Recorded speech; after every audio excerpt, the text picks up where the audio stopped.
bear with us, inshallah ta'ala, and let's see what we can benefit from. First and foremost, Dr. Saab, thank you very much for spending some of your precious time and agreeing to this conversation. I want to ask, how are you? How are you doing? How's the family? I know that things have been very tense for you, and I know that a lot of people really, they just want to get an update about what's going on. And we know you've been in self-imposed exile, so we want to know from you, like, how's everything going? So, Bismillah. Alhamdulillah, by the grace of Allah subhanahu wa ta'ala, Allah has been very kind, has been very merciful, has been very helpful. Though you may have heard about what happened in the last 3 years, that the government of the country, because of the allegations, was forced to shift out and do hijrah, which is the sunnah of the Prophet. Alhamdulillah. And with all these things, alhamdulillah, by the grace of Allah subhanahu wa ta'ala, but naturally my lifestyle and everything has changed. As you were in Bombay, we had one of the largest, mashallah, private organizations in the world. We had more than 500 full-time employees, and now I have only 2 employees, so it's a big change. And everything, the way of working style, previously more involved in hardcore dawah, based on comparative religion. So with all these things, mashallah, I feel that after shifting to Malaysia, I've left my country for more than 3.5 years. I feel that my iman has increased. And I personally feel that my closeness to Allah subhanahu wa ta'ala has increased. The lifestyle has changed drastically, and everything I feel is for the better. And I thank Allah subhanahu wa ta'ala, looking at the situation of my country today. My country planned what they planned to do to India, and one of their plans was to take me out of the country. I feel Allah planned better. As Allah says, Yamkurun karam, Wallahu khairul makirin. In Surah Imran chapter 3, verse number 54. Allah planned much better for me. My ibadah has increased. My iman has increased, my closeness to Allah has increased, the research has increased. Alhamdulillah, I'm sleeping about half an hour more than what I should sleep in Bombay. Bombay was about 3.5 hours, here it is about 3.5 hours to 4 hours. And alhamdulillah, I feel overall with all the problems, etc., I think the positive point is much more, alhamdulillah.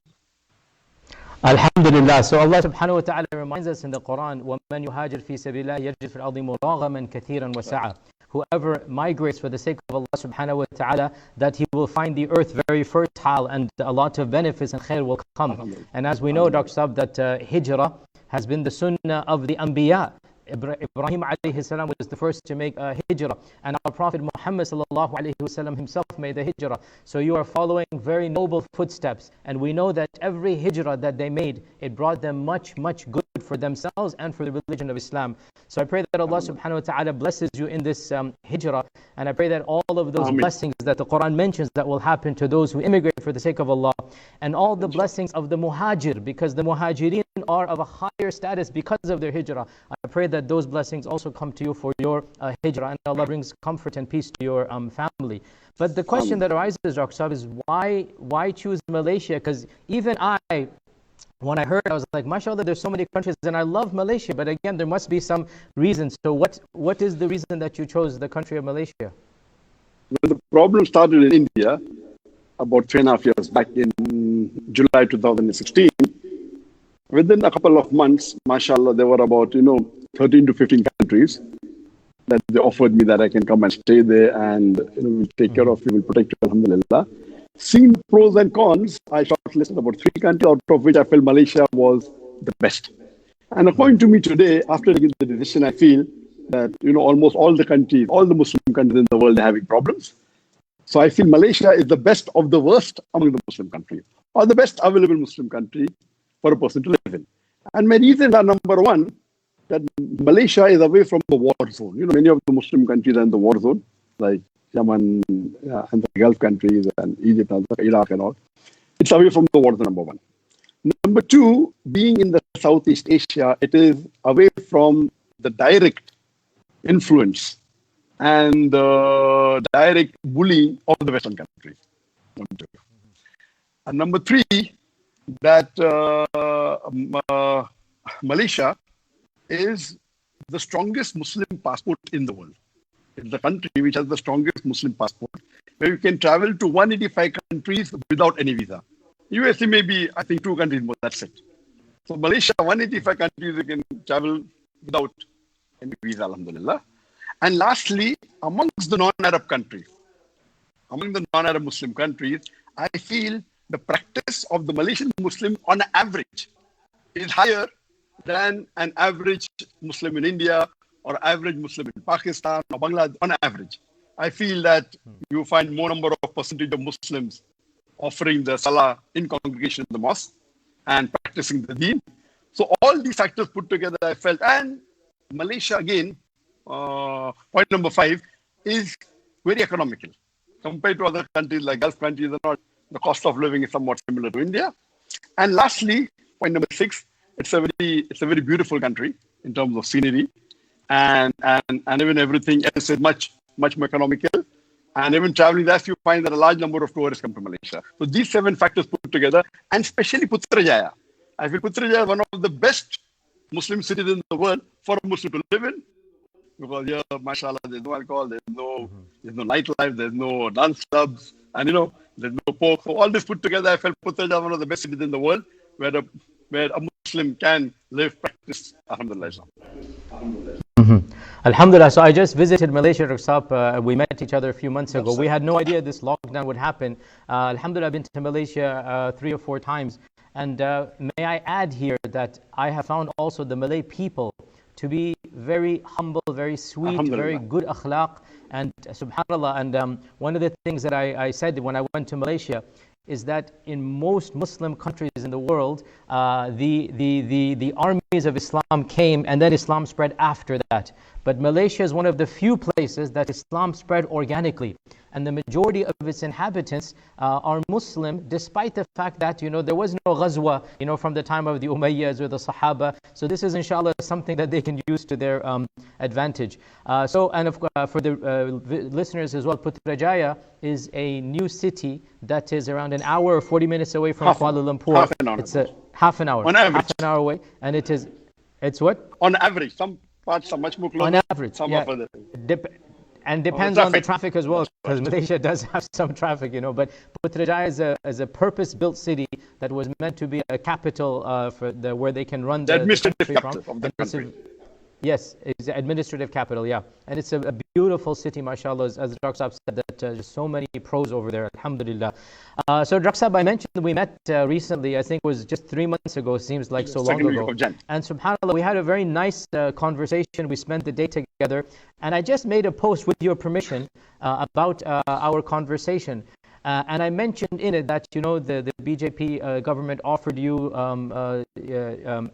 security if you're going to change your tone and if you were to praise them. And I just mentioned it as a part of many points. And I had no idea that post would actually become a political incident and the media would jump on it. And it actually became much bigger than what it was, just a post about a nice meeting and great time. And one of the things, just one point, was this issue of the BJP government making you an offer. So it's interesting how that post went viral and how it created a media sandstorm and sensation. What are your thoughts about that? And do you have anything to add about the BJP controversy with you in particular before we get to the broader? Actually, as was mentioned in the post and in my short clarification, for about 5 minutes, that the Prime Minister of India, Narendra Modi, and the Home Minister of India, they had sent an envoy under the direct instruction to meet me in the last week of September. And they told me that, we would like to give you a safe passage to India and we will see to it that all the problem is solved. And I asked them, what do you want? And I said, as long as you don't ask me to do anything against the Quran, against the Sunnah, and I don't want your money, and if it benefits the Muslim Ummah, I've got no problem cooperating with you. But I realized that they wanted me to support them in the issue of the abrogation of the Article 317 Kashmir. They wanted me to support them about the NAC Act and various things but naturally I declined. And this wasn't made public. And I spoke to very few people, one of them was you. And when you said, and I mentioned, I said, I didn't have intention of making it public, but I said, no problem. And when your post came, there was only one newspaper that reported it. But what clicked the thing is that the Indian authorities forced me to say that deny what Sheikh Yasir Qadhi is saying. I said, this I cannot do.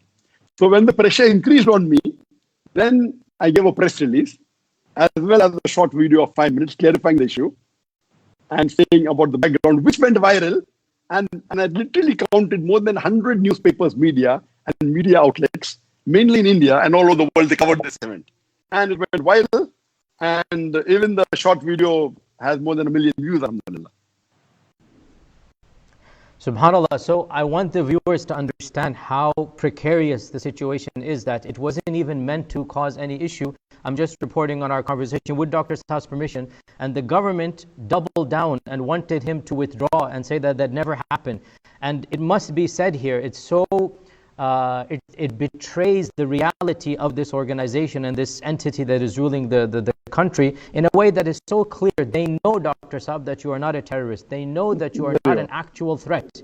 And they're willing for you to come back into the country, give you all your assets back, give you your citizenship rights back, if you praise them and you sing their tune. And again, it's not nice to praise somebody in front of their face, but I ask your forgiveness when I tell the audience that, inshallah, this is the sign of a true iman and courage, that when you're offered the dunya, when you're offered a magnificent platter full of goods, and you're asked to compromise on your deen, and you say, no, thank you, I cannot do that, for the sake of Allah subhanahu wa ta'ala, then inshallah, Allah will give you much more than what has been taken away from you. You know, our Prophet sallallahu alaihi wasallam said, whoever gives up what he wants for the sake of Allah, Allah will give him more than what he gave up. So we firmly believe, Dr. Sahib, and make dua in front of all of our viewers, and make dua that Allah subhanahu wa ta'ala blesses you infinitely more than what you have had to give up. And I know, Dr. Sahib, that right now you are having some issues as well politically. So to clarify, your citizenship-wise, you don't have any other citizenship, correct? Not yet. There are many countries that have offered me, and I can take when I want. But so far, I have not taken. Exactly. So this makes it even more difficult, that the one citizenship that you have, the government is willing that you come back, you get it renewed, because right now the passport will not, be renewed as if it stands as it is. So the fact that you turn them down, inshallah, it speaks volumes about your own sincerity, and ask Allah to give you and me sincerity, and to bless and accept from us. Alhamdulillah. Also want to say, Dr. Saab, that we're having a conversation a few days ago, and you mentioned that after our meeting, it formed a catalyst, or it acted as a catalyst, that you became more active on Facebook. Can you clarify to the viewership about that small? Actually, normally, if you know, in the past, I doubt anyone has rarely seen me on a live program on the social media like what we're having now. The reason was that though I've been receiving many invitations for live talks or shows or conferences on the internet, the reason is that I myself, in the year 2016, there were more than 5,000 invitations pending only for physical live lectures from outside India. More than 5,000, which I could not attend, those which I did not attend. And every year it was increasing, because every day we receive a few invitations, and I cannot entertain all. So that is the reason, as a policy, we had a policy that I will not have any programs on the internet, because if I start that, there'll be tens of thousands of requests. So as a policy, and this I remember maybe in my full life of about more than 25 years of Dawa, and more than 20 years since the internet is there, I may have spoken maybe 4 times or maybe 5 times on the internet. That's it. Only 4 or 5 times in my full life. And this is maybe the 6th time. I'm talking about live program as an interview. If my live lecture is being telecast, that's different. And the reason was that once if I open the Pandora's box, it is difficult for me to, and that's what exactly happened. The moment I gave a green signal to you, maybe about 2-3 weeks back, every day I started receiving requests. Not that they knew I said yes to you. So then I only agreed with 2 more, and then I put a stop. I said I go back to old policy, because my staff was after me since many years, and even now, that on my Facebook, mashallah, when there are more than 22 million followers, why don't I do live shows weekly? And because of my busy schedule and other, other commitments, and I'm sleeping hardly 3.5 hours a day. So then when I told yes to you, then my wife caught me and she said, okay, now you have to give commitment. And she forced me to give a commitment of appearing twice a week for Ramadan. And that's how yesterday we sent a post that inshallah I will come on my Facebook live for 1.5 hours, inshallah twice a week. in the month of Ramadan on Tuesdays and Saturdays. And after Ramadan, inshallah, I will continue once a week on Saturday, maybe for 2 hours a week, inshallah. MashaAllah. We thank Bhabhi for forcing. So I'd like to thank Allah for you for two things. One thing is for the issue what happened 3 months back. And even this, that, may Allah bless you, that it was pending since a long time. And because of you, you were the catalyst.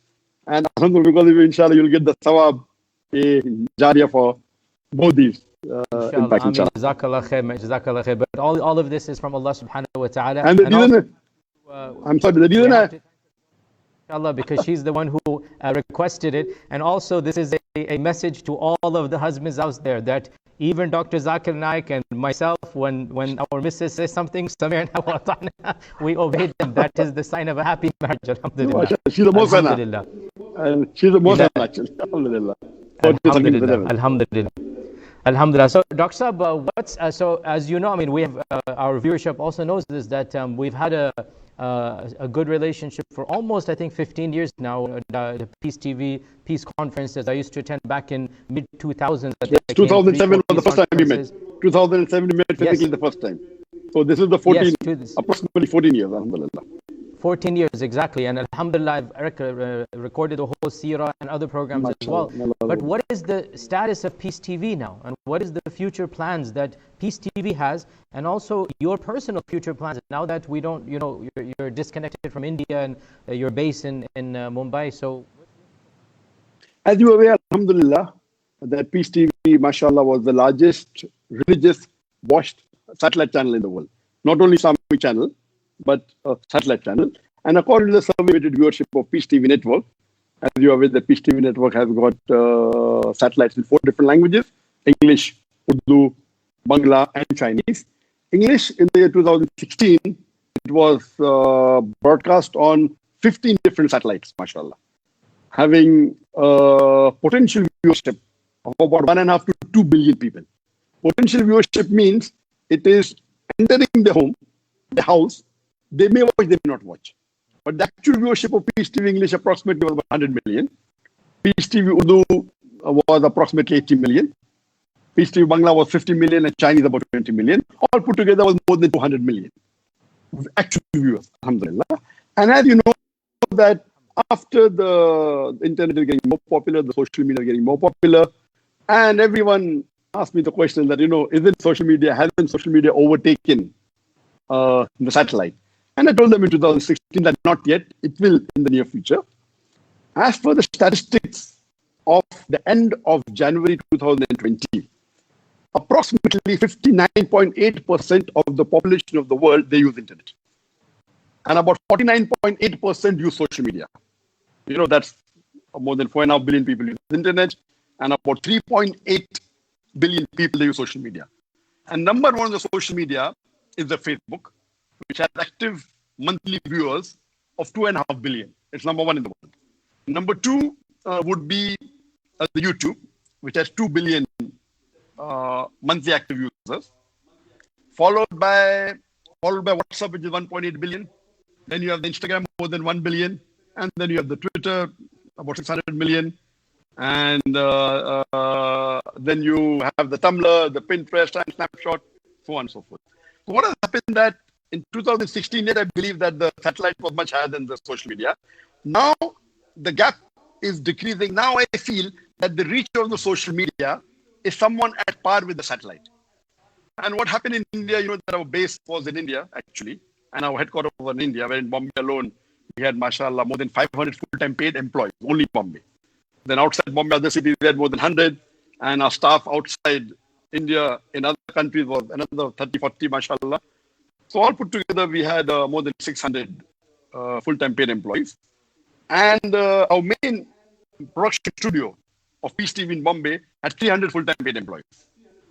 And the volunteers, mashallah, of the organization were more than 10,000 alone, mashallah. So now, because of the change in the scenario, that there has been a financial crunch in the world, which came in 2015, then 16, 17, and COVID-19, So all this put together, the financial structure has changed. And after shifting to Bombay, what has happened? In Bombay, because my main focus was Peace TV, I used to, on average, on my Facebook, I have to hardly give half an hour a month. That is 6 hours a year. All social media put together, I have to spend about 1 hour a month or 12 hours a year.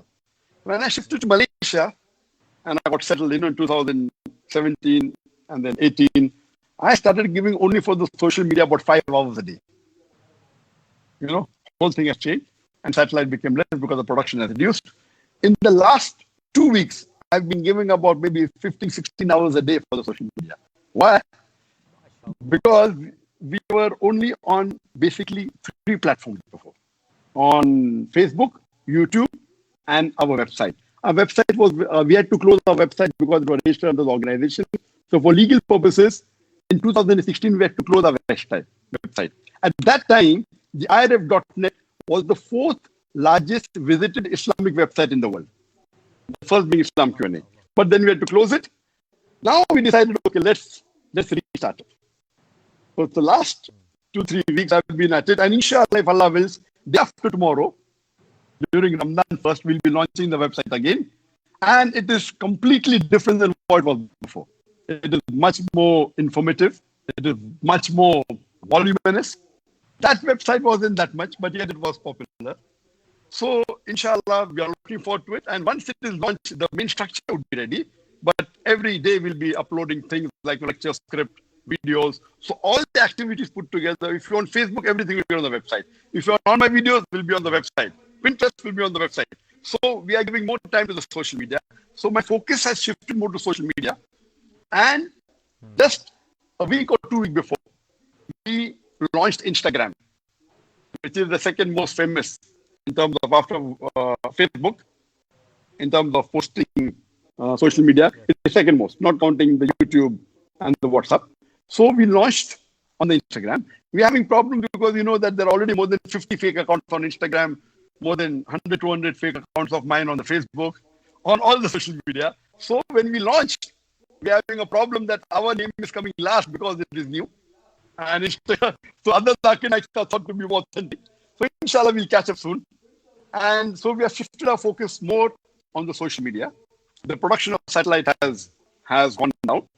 And in India, it was mainly my activity. I mean, I've given my life for the sake of Allah subhanahu wa ta'ala. It was more than 50% more hardcore comparative in the Dawah activity. Shifting to Malaysia, that comparative has reduced a little bit, has gone more to the other problem of the Muslim Ummah, which is not directly related to Dawah.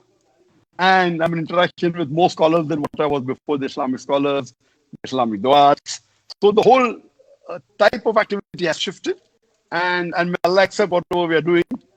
I believe that whatever activity you're doing, as long as you strive, Allah, I believe that whatever little bit we have achieved, we cannot achieve on our own at all. Everything, 100% is because of the sake of Allah subhanahu wa ta'ala. I cannot imagine that a person who used to stammer, there are such a large audience coming for my talk. It's not possible at all. It's impossible. It's a miracle. It's only because of the ni'mah of Allah subhanahu wa ta'ala that people come for my talk. On my Facebook, I wonder that how come 22 million followers? It is unbelievable. It's a dream. It's not possible.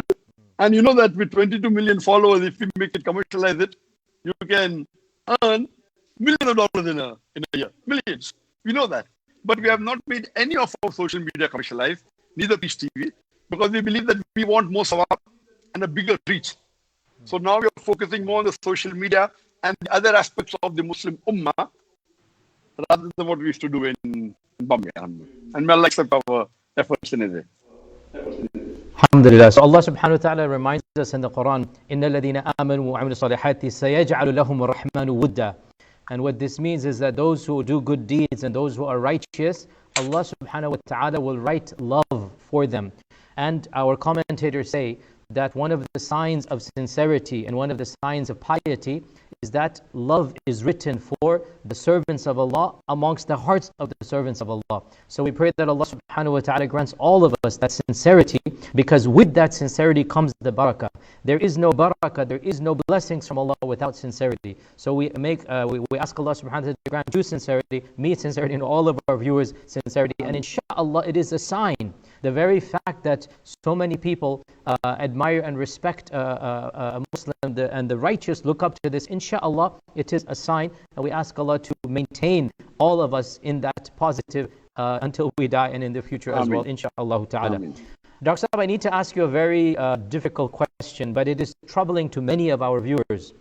And that is the situation of Muslims in India. And as you know, Dr. Saab, that my grandparents are from India. I have Indian blood. I still have relatives in India. But even if we didn't, we are all one ummah. And to see how the Muslims are being treated, and especially to see the current party making Islamophobia one of its core elements. And the most bizarre thing is to then claim that Muslims are behind this COVID crisis and somehow, link Islam and Muslims with this COVID crisis. It's very worrying, Dr. Saab, and I want to ask you, as somebody who's obviously much more knowledgeable than me in Indian politics and the reality of the Indian situation, what we are seeing, the BJP is becoming more stronger and their base is becoming even more radicalized. I cannot hear you. What do you see the future?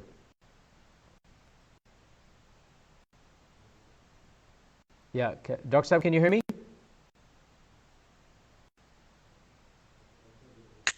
Okay, we have a lag in the internet time, but inshallah, let's see if we can get him back, inshallah. Yeah. Sorry, Sheikh, I cannot hear you. Okay, can you hear me now? Sorry, Sheikh. Sorry, Sheikh, I cannot hear you. There's a poor connection. Okay. So from our side, the connection is... Yeah, from our side, we are good here. The connection is... Can you hear me now, Dr. Saab? Okay, now I can hear you. Yes, now I can hear you. So the question was about the future of Muslims in India and the reality of the BJP using Islam as linking it to the COVID crisis. What is your analysis of this? Number one, let me tell you that I generally believe that as a whole, the Hindus in India and the non-Muslims in India, they aren't against Muslims as a whole. I believe amongst the Hindu, maybe approximately 75 to 80% of the population of India, that before BJP government came to power, according to me, maybe 5% of the Hindus would be against Muslims. And about 15% of the Hindus would go out of the way to help the Muslims. And the balanced 80% were neutral. They were good human beings. There were no problem between Hindus and Muslims. But later on, because of the political situation, they felt that we can use religion as a trump card to come to power. BJP, RSS, they started using that. And they started propagating animosity against the Muslims to come to power.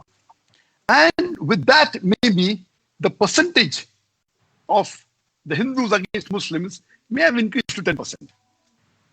But because of the fear psychosis, the people supporting Muslims has reduced to 5%. And the neutral is 85%. As time is going on, because of the threat they are giving on the social media and the open lynching of the Muslims, and giving a clear-cut picture to the Hindus that if you support Muslims, we will attack you. So they have been attacking those Hindus who are supporting Muslims. Because of that, the people openly supporting Muslim has reduced. And those who were there, who were neutral, so now I would feel that after they have come to power the second time, the people against Muslims may be approximately 15%, 5% in favor, and yet 80% neutral. But these 80% neutral, they're afraid of showing that they're neutral because they're afraid of the government. So because when the BJP came to power the second time, first time they came in 2014, and they came with an open agenda that they are going to attack the Muslims, and to hide the negative factors that they have in India, they bring up the issue of war with Pakistan, or the Muslim issue, about the Babi Masjid, about the Kashmir issue, about the triple talaq. What has triple talaq got to do with the economy of the country? So they're bringing these issues to show to the non-Muslims that, these are the problematic areas, and they can solve the problem of Babi Masjid. Even now, when the court gave a verdict in favor, they're not building the temple. Why? They will do it close to the next election. So every time they want to make an issue, and now, so I believe that the Muslims should be united, which we aren't. That's the situation. As far as the basic question that what is the response as far as the COVID-19 is concerned, now they are using COVID-19 also as an issue to attack the Muslims. They are saying of COVID-19 to enter into India are the Muslims. And there are many examples. They are blaming and they are saying that the gathering that happened in Delhi, 4,000 people of the Tabligh Jamaat, it's one of the largest Sunni Muslim gathering that takes place throughout the world, without any publicity, without any media. They gather in large numbers in different parts of the world. So, according to the fact, when they had that gathering, they had all the police permissions. So that gathering wasn't illegal at all. So it is wrong to blame them, because if they did not take permission, then you can hold them responsible. So the Tabligh Jamaat, when they had the gathering in mind, they did not break any law. But what happened when the gathering of few days got over? Immediately, without any notice, the government announced that there's going to be a lockdown next day. So the people who had gathered from different parts of the country and outside India, they tried to go back home to the city. They could not. So many of them came back to the Markaz. And when they came back to the Markaz, the government said, now you're breaking the law, that during lockdown, how can few hundred people or 1,000 people gather there? Which is totally wrong. I mean, they did not do it willingly. It was without any warning. Furthermore, what the news is saying, that majority of the cases of the Tabligh Jamaat is from COVID-19. The fact is that there are other news available that majority of the people, there was hardly anyone who was tested positive. So the news, the whole news media of India, the mainstream media, except for one channel, NDTV, the majority of the mainstream media has been purchased by the government. Either it's owned by the BJP government, or they are friends of BJP government, or they are bought over by BJP government. So much so that you will be shocked to know one of the biggest fake news of COVID-19 in India was one of the leading popular channels of India, Z News. They gave a breaking news saying the main person responsible for spreading COVID-19 in India is Dr. Zakir. He picked up Malaysian Tabligh Jamaatis, Malaysian Muslim from Tabligh Jamaat, and he put COVID-19 in them and told them to go to India. And how can a logical person in his wildest dream, so this is the biggest fake news in India, that the main person responsible for spreading COVID-19 in India is Dr. Zakir Naik, and by Z News, which is one of the leading news channels in India. You see, it's very disheartening that, Muslims there are many hospitals in India owned by Hindus. They said Muslim cannot be treated in hospital. Subhanallah. Then there are cases where, like in Delhi and some cities in India, that Muslims aren't allowed to sell their stuff in the market. And when there were some Muslim vendors who sold their vegetables, these hooligans, they came and they forced the people who bought the vegetables to give it back. And they hunted these Muslims out. So there are so many things. There's open lynching, there's open... They fail to realize that, do you know that the company, the medical pharmaceutical company, which has been deputed by the Indian government to prepare vaccine for COVID-19, is owned by a Muslim. The second company, which is doing its best to find treatment, is a Wokhad, again owned by Muslim. The person who gave one of the largest donations to India to fight COVID-19, Azim Bhai Prem, Muslim. So, if you really, what you realize, that it is mainly a media hype.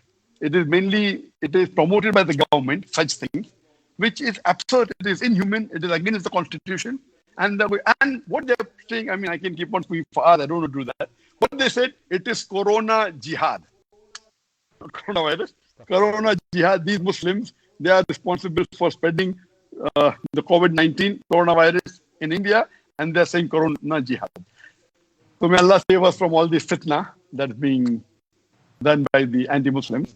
I mean, and Dr. Saab, the problem comes that it's almost impossible to argue with somebody who believes this, because it is so illogical, it is so against rationality and common sense. The people who believe it cannot be approached with rationality and common sense. Dr. Saab, can you hear me now? Okay, do we have a connection? Can you hear me now, Dr. Saab? Okay. How about now? This happens in Skype meetings. Testing, 1, 2, 3. Around the globe, we're having these issues. Yeah, from our side, we are all okay. Can you hear me now, Dr. Saab?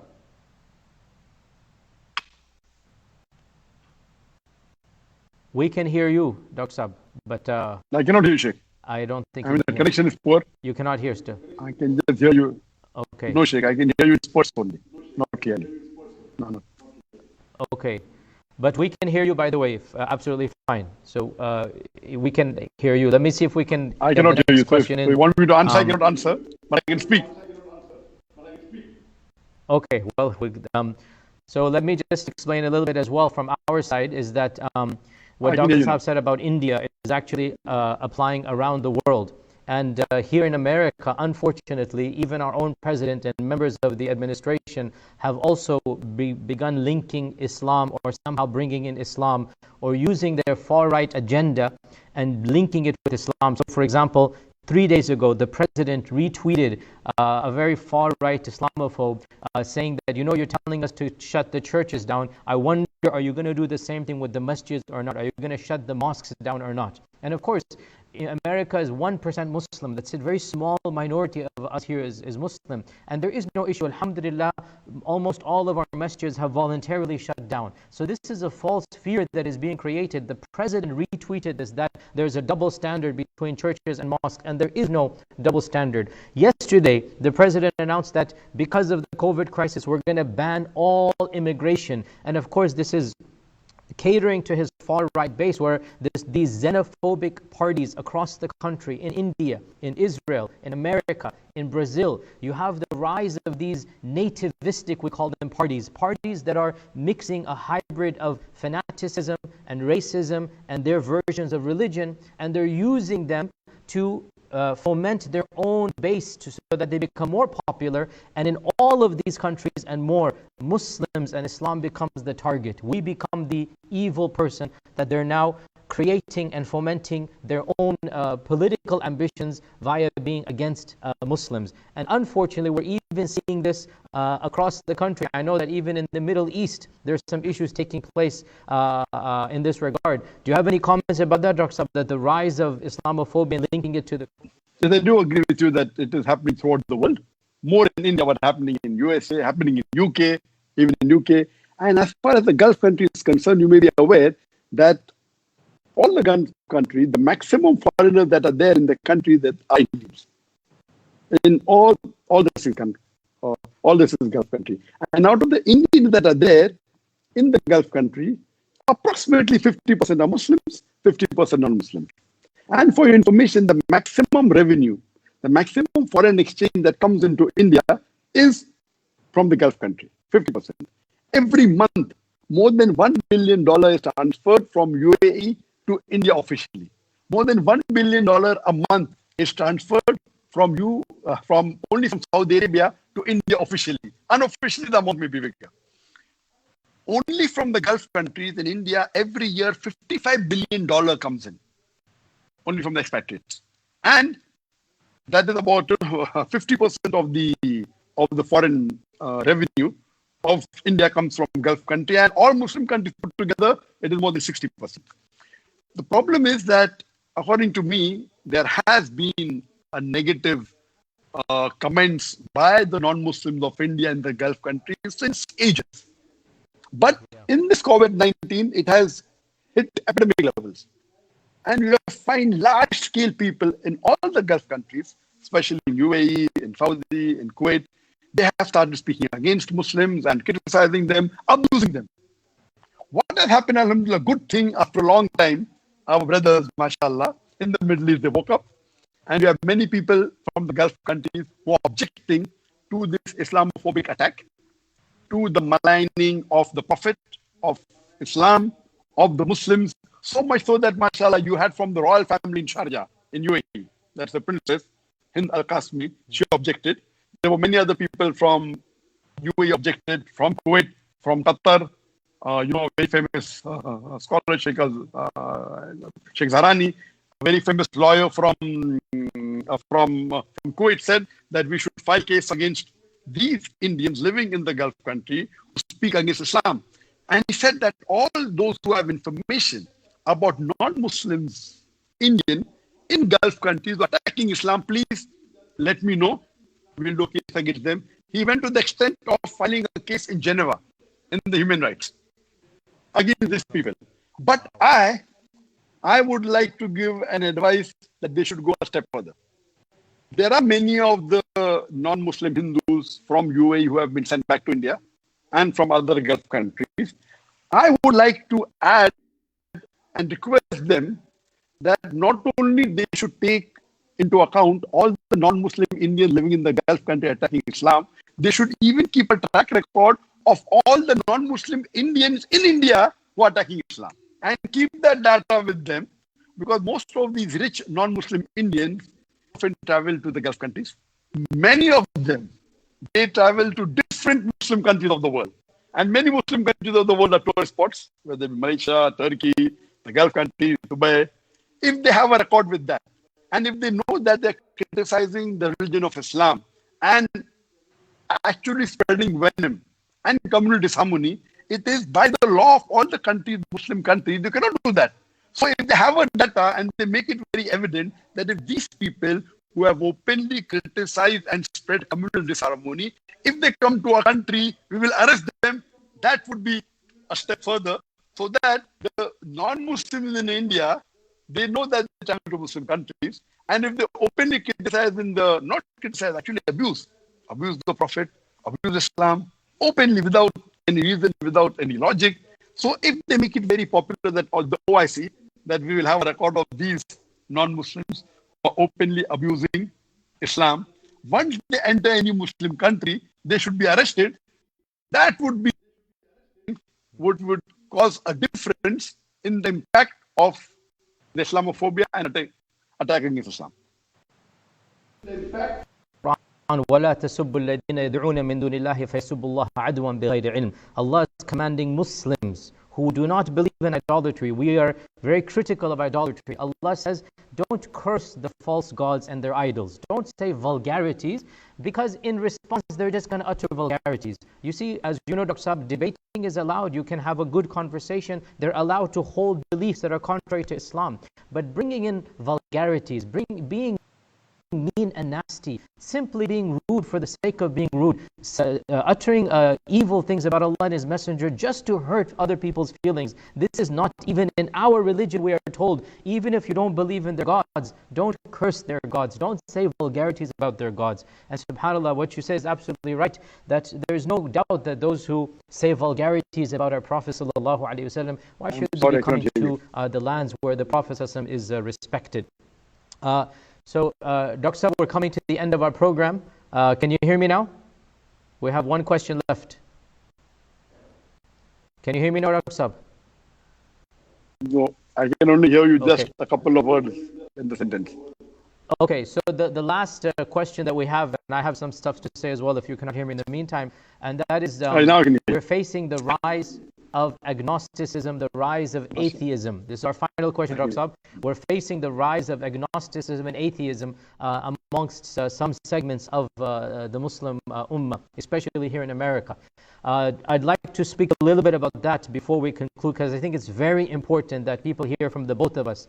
What do we think we should be doing? What advice can we give to the Muslims to make sure that we protect the iman of the next generation and to counter this rise of irreligiosity and agnosticism and atheism?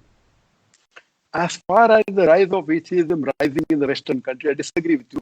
It is not only Western countries, throughout the world. It is rising everywhere in the world, including Gulf countries. You know, where I consider that, the Gulf countries, especially Saudi Arabia, is the heart of Fahid. I was shocked. It was in 2014. They asked me to give a lecture on atheism. Does God exist? I was shocked. In Saudi Arabia, in Jamiatul Imam, where I consider one of the best Islamic universities, to give a talk on atheism. And then I realized that the people told me that even in the Gulf countries, leave aside Western countries, leave aside UK, leave aside America, India, even there are, and previously, according to me, when a person from Saudi Arabia or from the Gulf country went to America or went to Western countries, the chances that they would deviate from their deen would be maybe 1 or 2%. That's it. But nowadays, the chances are more than 25%. Coming back to your question, I know that there is a rise, and I've given a talk on this topic, does God exist? where I have proved with reason, logic, and science exists of Allah subhanahu wa ta'ala. What I believe that amongst the people who were in the past, there is a section of the guys who disagree on answering any question, which I don't agree with them.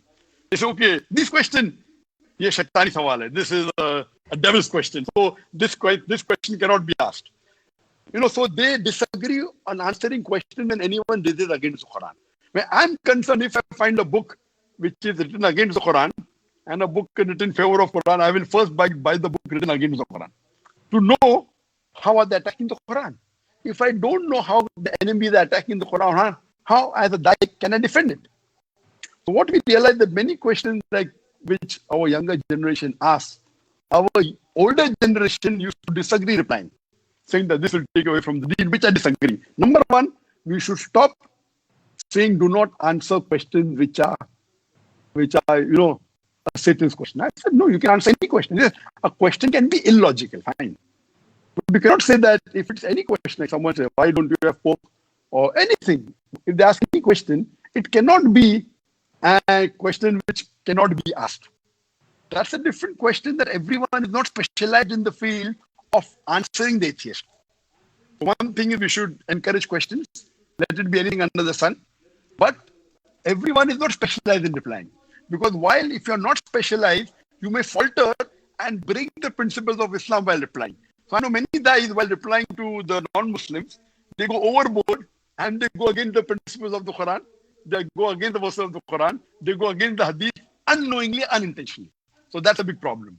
Number two, there were some du'ats who fully like science. Science is ultimate, means science is on top of the world. And they used to speak, oh yes, we have many, those same du'ats today say don't speak about science. I say, why are you going to extreme? Yes, science, we have to respect science. We agree with science, but not everything can you prove scientifically. So I believe that science is a very good tool. There are many guys who say science should not be used, which I disagree with them. Science is a very good tool for spreading the deen amongst the atheists, because for the atheist today, science and logic is the ultimate, you could say, ultimate yardstick. So we cannot neglect science. What we should do is that many of the things within the Muslim Ummah, which because of preconceived wrong ideas, we think about science, which is not going against the Quran, it's not going against the Hadith, it's not going against the Sharia, but we have a preconceived idea that this is against Sharia. And when science says something against it, we defend it. Rather, we should look at it that is this what a Sharia says? So if we go to the extent of using logic, science and reasoning, inshallah, I feel it is not difficult at all to convince the atheist. As far as I'm concerned, alhamdulillah, I've spoken to hundreds and thousands of atheists, mashallah. And if we stick to our rules, that Quran is ultimate, the Sharia is ultimate, alhamdulillah, use reason and logic, and how can we convince them? So in my lecture, does God exist? In one section, I've used Quran and science to prove the existence of Allah subhanahu wa ta'ala. In the other section, I've used logic. And third section, what will happen if Allah is not there? If God is not there? So using all these logic, I feel if an unbiased non-Muslim hears this lecture or the convincing replies, I feel if he's open-minded and unbiased, he has to come to the truth of Islam. So, Zakir, adding to this as well, I just want, all of these points are great. I wanted to add some points as well that I think one of the things that Dr. Saab said is very true, and that is that when our young come to us, when our youth come to us with deep questions, a lot of times we just shut them off. A lot of times we don't allow them to even verbalize those questions. That is a mistake, especially in the current climate that we live in. Now, if you are not qualified to answer, go to somebody who is qualified to answer. But if your son or daughter comes to you and asks a very difficult question, maybe if you were a child and asked it, maybe your mother, father would have smacked you or said, be quiet, how dare you? Okay, we cannot do that anymore, because if you don't answer, somebody else is going to answer an incorrect way. So take your son or daughter to somebody who can answer. Also, adding to this as well is that agnosticism and atheism is also a spiritual disease. It's not just, as Dr. Saab said, very valid point, logic and reason. Also, there's a spiritual element, and therefore, as you respond to these questions, perhaps as well, make sure you emphasize the spirituality that is needed to be a good, holistic human being. Because science and reason only take you so far. The human soul also needs some ibadah, some ta'alluq with Allah subhanahu wa ta'ala. And science can never give you that purpose in life. Science and rationality can never give you the spiritual feeling of happiness that comes when you worship Allah subhanahu wa ta'ala. The fitrah that Allah created us upon, it needs as well some spirituality. So in tackling these issues of agnosticism and atheism, we have multi-pronged approaches. We take science and rationality, we take logic and reason, we obviously take the Quran and Sunnah, and we also bring in the element of spirituality. And inshallah, those that are sincere, and that's the big if they are sincere, then inshallah they will definitely come back to the faith, because you cannot be an atheist if you're fully logical and rational, and also if you understand the needs of the soul. The atheist is somebody who is insisting on that which you cannot insist on reason and logic, and the atheist as well is insisting on covering the needs of his or her own soul. Their soul is crying for some meaning, for some life, for some purpose, for some ibadah, and the atheist is insisting, no, I'm not going to answer to what is needed. And that is why the term kufr actually means to cover up, because the atheist has in fact forced the covering on his or her own soul. And that's why it's important that we deal with this in a holistic manner. Dr. Sahab, mashallah, we spent an entire hour together. Jazakallah khair for your time. Any parting comments about Ramadan, about any issues? What is the parting advice that you want to leave us with? My advice would be that because of the different situation that we are in today, most of the parts of the world is in lockdown. My advice would be, let this isolation get you closer to Allah subhanahu wa ta'ala. The other advice is that the common term used very often in the media and by the Muslims also is social distancing. I would consider that social distancing in Islam is haram. The right word and the more appropriate word is physical distancing. So even many of the dais, it's a requirement of social distancing. Social distancing is a major sin. You cannot stay away from your loved one. Yes, the thing is physical distancing, if there's a requirement, should be done. So not to use these words which are un-Islamic. And let this isolation get you closer to Allah subhanahu wa ta'ala. In this time, it's difficult to do i'tikaf because one of the requirements for i'tikaf is the mosque.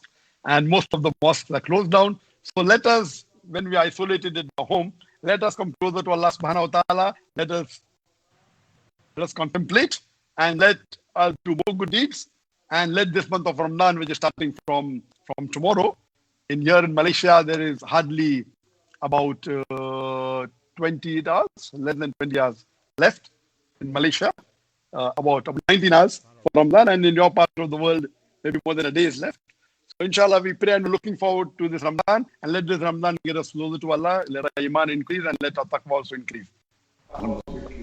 Inshallah, and again to reiterate that point, that this is potentially the best Ramadan we will ever have in our lives, because we will be minimizing our issues of going to different houses for iftar, traveling in traffic, whatnot. We are going to be in our houses, quarantined up. We have extra time for ibadah, extra time for Quran, extra time for dhikr, extra time for contemplation. It is as if the whole month of Ramadan is a semi-i'tikaf, not a full i'tikaf. It's not a technical i'tikaf. The whole month of Ramadan, we are forcing ourselves to do some extra. So it is potentially the best Ramadan we will ever have. Especially, I remind myself and all of you that especially if we are under lockdown, let's try to pray the Qiyamul Layl or the Taraweeh or the Tahajjud prayer when it's supposed to be the ideal time, which is the last third of the night. We're not traveling to work, most of us. So maybe this Ramadan we can actually make sure that we pray the Qiyam when it is the most appropriate time to pray, even though it's allowed to pray earlier, but the ideal time and the most barakah time is the last third of the night. Perhaps this Ramadan, all of us can try to do that, to come closer to Allah subhanahu wa ta'ala. Dr. Saab, this is the end of our program. I hope it's not the last time we're able to do this. There were some minor technical glitches, but inshallah we'll figure out how to make it even better. Inshallah. And I hope that inshallah it was a benefit. Jazakumullah khair for spending an entire hour of your time. I ask Allah subhanahu wa ta'ala to protect you and your family and your loved ones, and to protect all of us during this time. I ask Allah to increase the both of us and all of those calling to Islam, and all of us worshipping Allah in our ikhlas, in our barakah, in our hidayah, in our sadad. I ask Allah to keep our hearts united in this time where enemies are trying to disunite, enemies are trying to bring chaos and whatnot. I ask Allah to keep all of our hearts united as one ummah.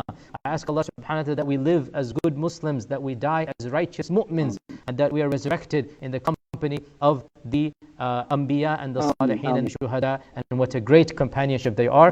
Jazakumullah khair, Dr. Shab, inshallah. Until next time, Assalamu alaikum wa rahmatullahi wa barakatuh. Wa alaikum assalam wa rahmatullahi wa barakatuh.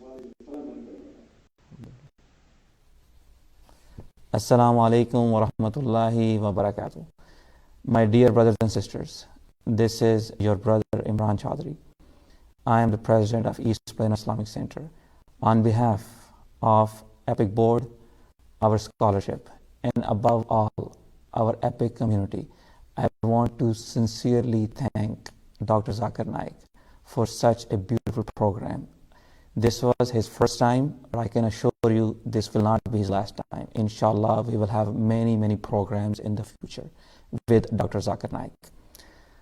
Last but not the least, I want to thank our beloved resident scholar, Dr. Yasir Khadi, for arranging the program, for hosting the program, and inshallah, we are looking forward to having many such programs in the future with Dr. Zakir Naik and with Dr. Yasir Khadi. Jazakumullah khair. Inshallah, see you soon. Assalamu alaikum.